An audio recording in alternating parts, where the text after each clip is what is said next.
మేడారం మహాజాతర అనగానే పోలీసులకి సవాల్గా మారుతుంది.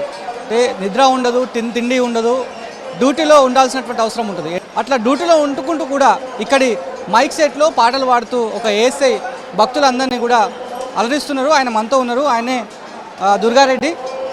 అన్న, మీరు ఎక్కడ చేస్తున్నారు? మేము నల్గొండ జిల్లా నుంచి ఇక్కడికి వచ్చామండి. నేను తిప్పర్తి మండలంలో ఏఎస్ఐగా పనిచేస్తాను. నేను గతంలో కూడా నల్గొండ జిల్లాలో కళాబృందం, జాగృతి పోలీస్ కళాబృందం అని స్థాపించి దానికి అధ్యక్షునిగా ఉండి ప్రజల సమస్యలు తీర్చడానికి పలు విధాలుగా చదువు వెలుగు, పరిశుభ్రత, పచ్చదనం, నక్సలైట్ విషయం మీద కూడా మేము ప్రోగ్రామ్స్ చేసాం చాలా. అదేవిధంగా ఇక్కడికి డ్యూటీ పైన వచ్చాను నేను. ఇక్కడ ఈ 5 రోజుల డ్యూటీ గురించి ఈ సమ్మక్క సారలమ్మకు వేలు లక్షలుగా తరలి వస్తున్న జనం ఎక్కడెక్కడి నుంచో అన్ని రాష్ట్రాల నుంచి కూడా తరలి వస్తున్నారు. వారి కోసం అని చెప్పి ఉత్సాహంగా నేను ఈ పాట రాయడం జరిగింది. పాట వినిపించండి మాకు కూడా, మా V6 ప్రేక్షకులకి. ఓకే సార్, తప్పకుండా.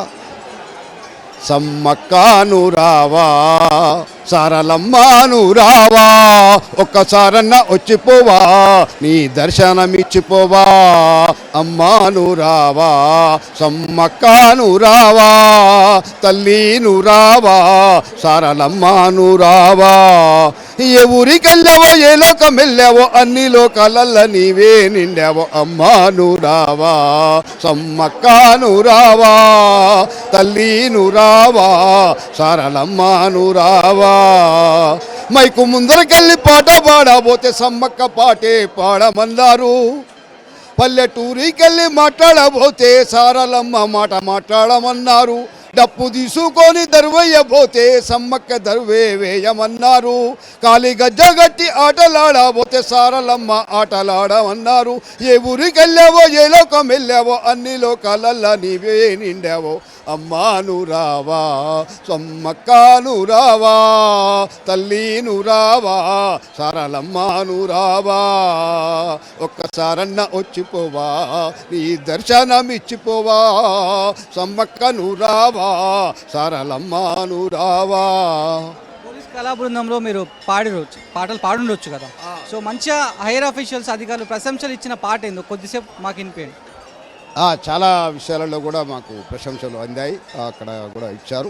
జాతర సందర్భంలో ఎప్పుడు వస్తుంటారా? అంటే డ్యూటీ లేకుండా కూడా వస్తుంటారా? ఎన్నిసార్లు మీ సర్వీస్లో ఎన్నిసార్లు వచ్చారు? డ్యూటీ పడింది కాబట్టి వచ్చాం సార్. డ్యూటీ లేకుండా ఇంతకుముందు వచ్చారా? డ్యూటీలో ఇంతకుముందు 2-3 సార్లు వచ్చాను. 2-3 సార్లు పాటలు కూడా పాడాను. ఇక్కడ కూడా ఇదే స్టేజ్ మీద పాడాను సార్. మీరు డ్యూటీలో ఉన్నారు, భక్తులు సహకరిస్తారా పోలీసులందరికీ? భక్తులు చాలా మంచిగా రిసీవింగ్ సార్, మంచిగా సహకరిస్తున్నారు భక్తులు. మేము చెప్పిన సూచనలు కూడా పాటిస్తున్నారు. మా పై అధికారుల సూచనలు కూడా, మా పై అధికారులు కూడా మంచి సూచనలు ఇచ్చారు. ట్రాఫిక్ నిబంధనలు కూడా చాలా మంచిగా సెట్ చేశారు. ఎక్కడ ఎలాంటి భక్తులకు ఎలాంటి అసౌకర్యం కలగకుండా మంచి చక్కని విధంగా పోలీసు బందోబస్తు ఏర్పాటు చేశారు సార్. ఇక్కడ పై అధికారులు కూడా చాలా సహకరించడం కూడా మంచిగా ఉన్నది. ఇక్కడ భక్తుల నుంచి కూడా అదే విధంగా సహకారం మాకు కూడా అందుతుంది. ఇది డ్యూటీలో ఎంత ఒత్తిడిలో ఉన్నప్పటికీ కూడా ఆయన పాట మొదలుపెట్టేసరికి, యూనిఫామ్లో పాడడం మొదలుపెట్టేసరికి భక్తులంతా కూడా మైక్ సెట్ వైపే చూసినటువంటి సిచ్యువేషన్ మనం ఇక్కడ చూసినాం. వీడియో జర్నలిస్ట్ మహేష్తో కలిసి షరీఫ్, V6 న్యూస్, మేడారం.